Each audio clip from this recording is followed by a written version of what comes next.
The voice memo was 28 seconds long. By second 6, my husband said another woman's name.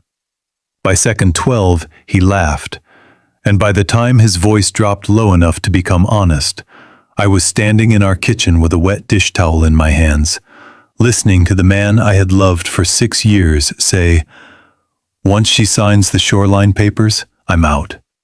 I can't keep playing husband in this grief museum.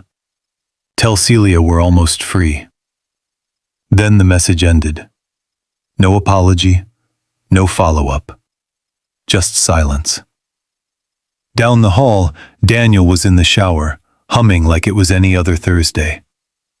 I didn't scream. I didn't throw his phone through the window. I didn't even cry, not right away. I just stood there and listened to the refrigerator buzz, the pipes shiver in the walls, the rain tapping softly against the old kitchen window my mother used to wipe with vinegar and newspaper. Everything in that room stayed exactly the same. Only I didn't. If you've ever heard the truth arrive before you were ready for it, then you know this feeling. It doesn't come like thunder. It comes like a thin crack in glass. Quiet, clean, final. 3 hours earlier, I had been making lentil soup in my mother's stock pot, the one with the loose handle Daniel kept saying he would fix. Our house sat at the edge of Blackwater Lake. Old cedar siding, deep porch, sloped roof, too much history packed into too few rooms. My mother had left it to me when she died 8 months before. Since then, I had been trying to learn how to live inside the shape of her absence. Daniel had been patient, or at least I thought he had. He brought home coffee when I forgot to drink water. He rubbed the center of my back when grief turned my chest heavy. He told people, "She's doing better," in that gentle voice husbands use when they want others to admire them. I used to hear love in it. Now, replaying the memo in my head, I heard practice. My name is Elise. I was 37 that fall, and grief had made me older in strange places. My hands looked older. My sleep felt older. Even my laughter, when it came, sounded careful, like something borrowed from the woman I used to be. Before my mother got sick, I was a school counselor in Hartford. I had a neat apartment, a wardrobe with colors in it, a habit of buying expensive notebooks I never finished. Then my mother's health failed all at once and slowly at the same time. One bad fall, one diagnosis, one long unraveling. I moved back to Blackwater because she refused to leave the lake, and after a year of trying to commute between 2 lives, one of them broke. Daniel met me in the middle of that season. He was warm in ways that mattered back then. He remembered small things. The way I hated being touched when I was startled. The fact that I only liked my toast browned at the edges. He would show up with groceries and not ask how I was unless I looked ready to answer. He made my mother laugh once, which felt impossible and holy. When she died, he was the one who buttoned my black coat because my fingers wouldn't work. You can forgive a lot when someone was kind to you at your worst. That's the dangerous part. After the funeral, Daniel suggested we move into the lake house full-time. "Start over," he said. "Take what hurts and build something decent around it." I wanted to believe him. I wanted walls that knew my name. I wanted a porch where grief could sit beside me without needing explanation. So I left my job on extended leave, packed the city into boxes, and followed my husband into the house where my mother had spent 42 years becoming herself. At first, it almost felt good. Mornings were slow, mist on the water, coffee on the porch. Daniel in his rolled shirt sleeves, reading local development reports because the city firm he worked for had opened a branch near the county line. I painted the guest room. I labeled my mother's recipes. I found old seashell buttons in a sewing tin and cried over them for 20 minutes. Normal grief things. Human things. But somewhere around spring, the house stopped being ours and started becoming a negotiation. Daniel got interested in the land. Not the garden, not the dock. The land itself. There were always papers, easements, boundary maps, tax adjustments. A proposed resort expansion on the other side of the lake. He would lay documents on the dining table and say things like, "None of this is urgent, babe," in the tone people use when something is very urgent to them. Then he'd point to lines I didn't fully understand and tell me signing would make life simpler. I kept putting it off. Partly because legal language made my eyes blur. Partly because my mother had once told me, years ago, "Never sign anything about this property when you're tired." At the time, I thought she meant because of the usual small-town nonsense over fences and access roads. My mother distrusted polished men with leather folders. That included pastors, bankers, and anyone who said the words "untapped value" with a smile. Daniel used to laugh about that. She thought every man in loafers was trying to steal her tomatoes, he'd say. Now I wonder how much he was listening. The truth is, our marriage had already changed before that memo arrived. Not in one dramatic collapse, more like a room losing heat. Daniel started checking his phone face down. He stayed late at the office branch near the marina. He became careful with affection, which is worse than withholding it. A quick kiss at the sink, a hand on my shoulder for exactly 2 seconds. When I spoke about my mother, he looked compassionate before I finished the sentence, like he had memorized the proper facial expression.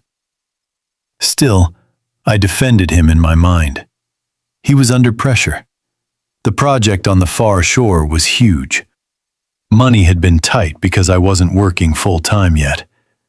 Grief had made me dull company. I blamed everything except the thing itself. That Thursday, rain had settled over the lake in a gray sheet. Daniel texted from the pharmacy asking if I needed anything. I said ginger tea. He came home with tea, bread, and my favorite pears. He kissed my forehead. He took a shower. His phone buzzed on the counter while I was rinsing carrots. I looked because marriage does that to people. It turns privacy into assumption. The screen lit up with my name. He had sent the message to me by mistake. I pressed play before my better self had time to intervene. "Yeah, I know," Daniel said, voice low and impatient, the way it got when he spoke to people he didn't need to impress. "Tell Celia to relax. Elise is emotional, not suspicious. Once she signs the shoreline papers, I'm out. I can't keep playing husband in this grief museum. The house closes the access gap. The board approves the resort. I get my cut. And then we're done sneaking around. We're almost free." There was a rustle. A car door, maybe. Then a laugh.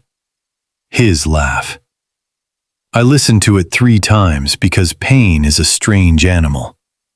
It always checks if it heard right.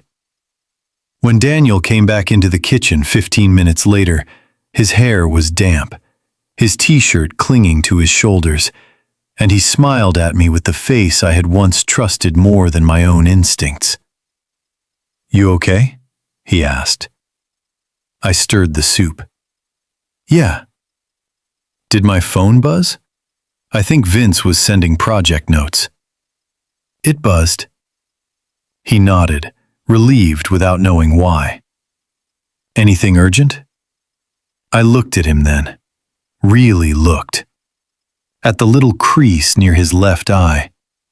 At the wedding ring he still wore loose because he'd lost weight that summer. at the mouth that had spoken over my mother's memorial slideshow and promised never to let me carry life alone again. "No," I said. "Nothing urgent." That night I lay beside him while he slept deeply, selfishly, beautifully. Rain moved across the roof. Once, he turned toward me and rested his hand near my waist, out of habit, not tenderness. I stared into the dark and understood something that should have been obvious much sooner. People rarely become monsters overnight. Usually, they become practical first. The next morning, I called my mother's lawyer. Her name was Judith Bell, and she had known me since I was 12 and embarrassed by my braces. She spoke in careful sentences and wore silver-framed glasses that made everyone tell the truth faster. I asked if I could come by to review the lake property documents. She said yes immediately. That should have told me something too. Judith's office sat above the old hardware store in town, still smelling faintly of dust and lemon polish. She brought me tea, closed the door, and watched my face for half a second longer than normal. "What happened?" she asked. I almost said nothing. Habit again. Protect the marriage, protect the image, protect the man who had not protected me. Instead, I took out my phone, set it on her desk, and played the memo. Judith didn't interrupt. When it ended, she removed her glasses, folded them neatly, and said, "I had hoped your mother was wrong about him." My skin went cold. Wrong about what? Judith stood, crossed to a filing cabinet, and pulled out a thick envelope with my mother's handwriting on it. My name sat across the front in blue ink. "Elise, if anyone ever gets too interested in the shoreline, open this with Judith." I actually laughed when I saw it. Not because it was funny, because my mother had been dead 8 months and had still somehow entered the room before I did. Judith placed the envelope in front of me. "Your mother didn't just leave you the house," she said. "She left you controlling interest in the Hale Shoreline Trust. 4 adjoining parcels, including the access strip Daniel's firm needs for the Blackwater Resort project. Without your approval as successor trustee, the development can't move forward." I stared at her. "I thought it was just this property." "That is what most people think. Your mother preferred it that way." The room felt suddenly too small for the shape of my life. Judith went on. "There's more. Daniel was never supposed to be involved in any negotiations related to these parcels. We sent notice months ago requiring disclosure due to marital conflict of interest. His firm acknowledged receipt.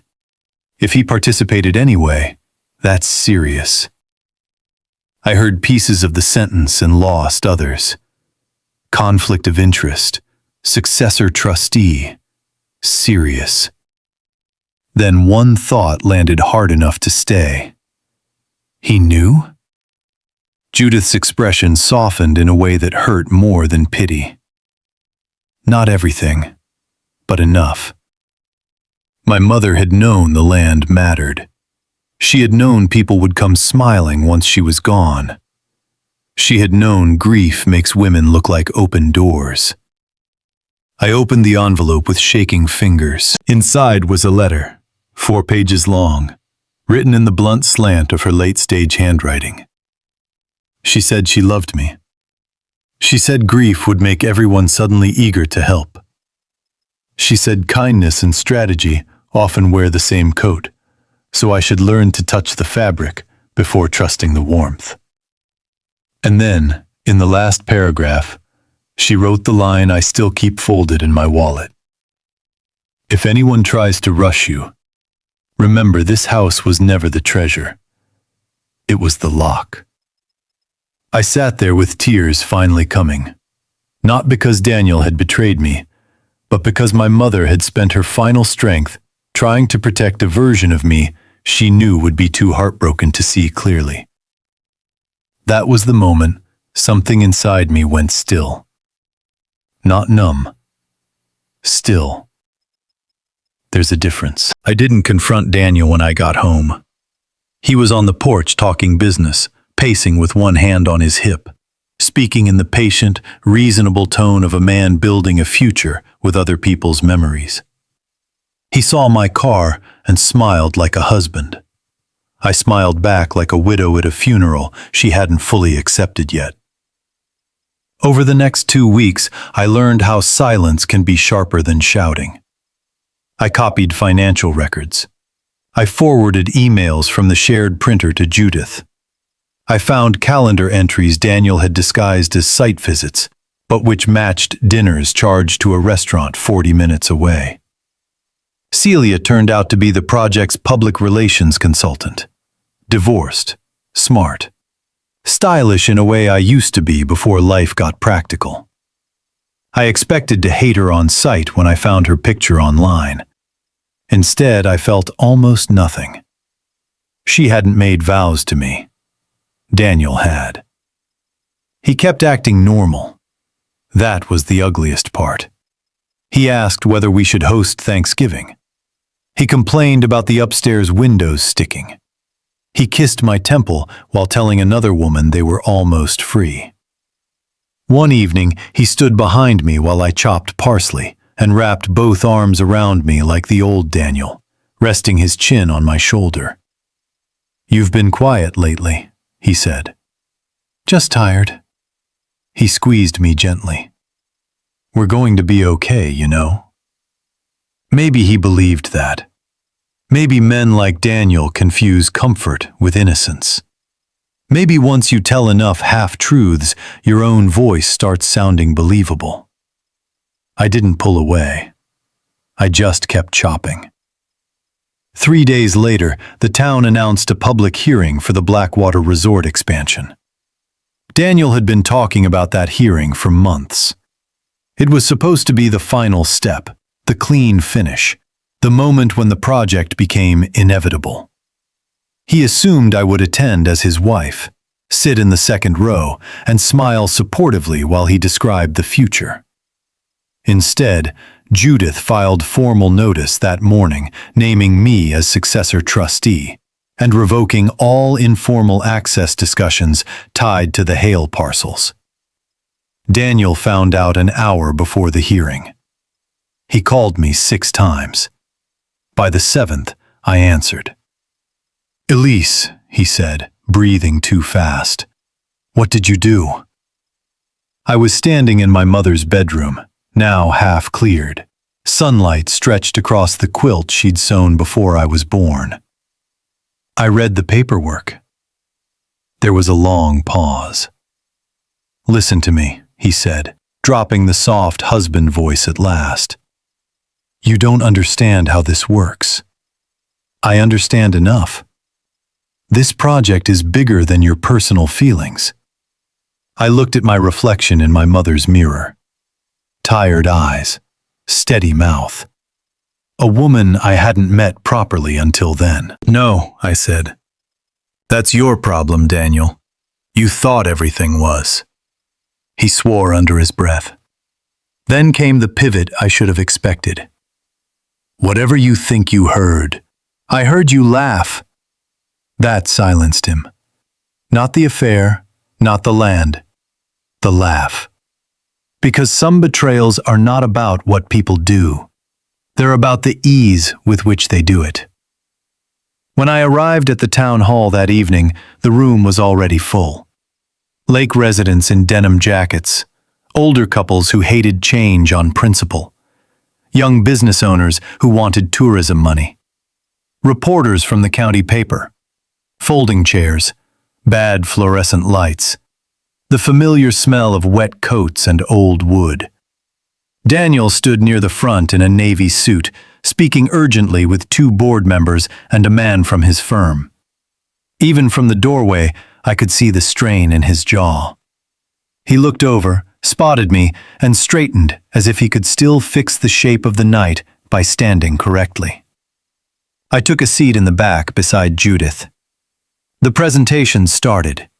Renderings of luxury cabins, promises of jobs, slides full of greenwashed language about stewardship and opportunity. Then Daniel stepped up to the microphone, smooth again, recovering. He was good at that. He thanked the community for its patience. He said his team had worked closely with stakeholders. He even said, "My wife and I both understand the emotional value of this shoreline and believe progress can respect memory." For one dangerous second, I thought about walking out. Then the board chair opened the floor for comments. Judith touched my wrist once. I stood. It wasn't dramatic. No heels clicking across marble. No gasps. Just the sound of a chair folding up behind me and my own pulse steadying as I walked to the microphone. Daniel's face changed before I reached it. Not guilt. Recognition. He finally understood he was no longer the only person in the room holding information. "My name is Elise Hale Carter," I said, and my voice surprised me by sounding calm. "I live at the North Shore property being discussed tonight. More importantly, I am the successor trustee of the Hale Shoreline Trust, which controls the remaining access parcels required for this development."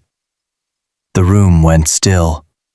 I saw board members exchange papers. One reporter lifted her pen so fast she nearly dropped it. "I want to clarify," I continued, "that no permission has been granted by me for access, easement, or development through those parcels. Any suggestion otherwise is false." Daniel stepped forward slightly. "Elise," the chair raised a hand. "Let her finish." I looked at Daniel then, just once. I also want it entered into the record that I was approached regarding these approvals without full disclosure of my legal protections, and that my husband participated in these discussions despite direct conflict. A low murmur rolled through the room. I didn't raise my voice. I didn't mention Celia. I didn't play the memo. I didn't need spectacle. The truth, spoken plainly, was enough. Then I said the part that mattered most. My mother spent her whole life protecting that shoreline from people who only knew how to measure value after cutting something open. I spent the last 8 months thinking all she left me was a house full of grief. I was wrong. She left me responsibility. So this is my decision. The Hale Trust will not support the resort expansion. Instead, I'm placing the parcels into permanent conservation and beginning the process of converting the main house into a retreat center for families caring for terminally ill relatives. This time the silence felt different. Not shocked. Reverent. Because grief, when it stops begging to be spared, becomes something almost impossible to move. Daniel looked like a man whose reflection had abandoned him.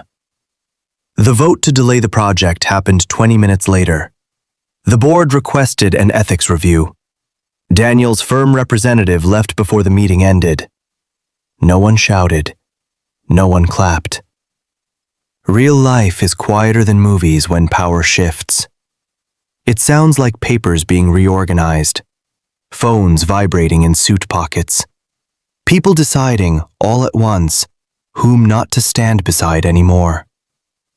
Outside, the rain had stopped. Daniel caught up to me in the parking lot. "Elise, please." I turned. For the first time in weeks, he looked unguarded. Not because he was sorry, I think, but because losing control strips vanity faster than remorse ever could. "I was going to tell you," he said. "No," I replied. "You were going to leave me after I signed." He flinched, which felt almost merciful. "It got complicated." I nodded. That's what betrayal always says when it wants to sound adult. His eyes filled then, and once upon a time that would have undone me. But grief had already taught me a brutal lesson. Tears are proof of pain, not proof of honesty. "I did love you," he said quietly. I believed him. That was the tragedy. "I think you did," I said, for a while. But then loving me became less useful than using me. He didn't answer. There are moments when a marriage ends before the paperwork. You feel it physically, like a rope going slack in your hands. That parking lot was ours. I left him there under the yellow lights and drove home alone. The divorce took 9 months. Daniel didn't fight for the house once Judith disclosed the trust structure and the paper trail tied to his conflict. His firm suspended him during review, then let him go. Not in some cinematic disgrace, more quietly than that. A statement about professional standards, a polite severance, a name removed from email directories. Celia stayed with the project for a while, then transferred out of state. Whether she loved him, pitied him, or simply preferred not to drown beside him, I never found out. Town gossip fed on us for a season, and then moved on to other hungers.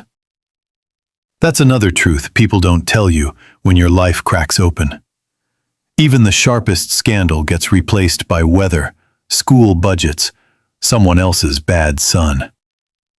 Daniel rented an apartment above a dentist's office in Fairfield. Once, months later, I saw him at the grocery store. He looked thinner, smaller somehow. He was buying frozen dinners and cough syrup. He saw me, opened his mouth, then closed it again. I nodded once. So did he. That was all. As for the house, I kept it. Not because winning mattered. Because leaving would have felt like agreeing with every person who thought grief should make a woman surrender ground. The first winter alone was hard. Hard in unglamorous ways. Pipes froze. I learned how to split kindling badly. Some nights the rooms felt too wide, and the silence pressed against my ears until I turned on the radio just to hear other human beings stumble through songs. I went back to counseling part-time at the middle school. I started sleeping with the window cracked because the lake sounded less lonely when I could hear it breathing. And slowly, the house changed. Not all at once. A new coat of paint on the porch railing. Fresh curtains in the east room. Volunteers from town helping clear the guest wing. By summer, the retreat center had its first family. A woman my age caring for her father through pancreatic cancer. She cried in my kitchen on the second night because he had finally fallen asleep and she didn't know what to do with the relief. I made tea. We sat at the table. And for the first time in a very long while, the story of my life no longer felt like something being done to me. That's the part I wish someone had told me earlier. When betrayal comes, it doesn't only reveal who hurt you. It reveals what in you has been waiting to wake up. Sometimes the worst thing you hear becomes the thing that saves you. Because it tears away the last excuse you had for staying asleep inside your own life. I still have the voice memo. Not on my phone. Not where I can stumble into it on an ordinary Tuesday. Judith told me to keep a copy with my records, so I did. Sealed, labeled, buried among other papers. I don't listen to it. I don't need to. Its job is over. What stays with me now isn't Daniel's laugh. It's my mother's letter. This house was never the treasure. It was the lock. She was right. The real inheritance wasn't the property, or the trust, or even the power to stop a development. It was the moment I finally understood that love without respect is just dependency wearing perfume. And silence, when chosen by the right woman, can become a kind of doorway. These days I drink my coffee on the porch at sunrise. The dock still leans a little to the left. The wind still catches the screen door if you don't ease it shut. Some mornings the lake is so still it looks like the sky forgot where to stop. And in that quiet, I don't think about revenge. I think about freedom. If this story stayed with you, let me know in the comments. And if you've ever had to rebuild your life in silence, stay a while, subscribe, and come back for the next story.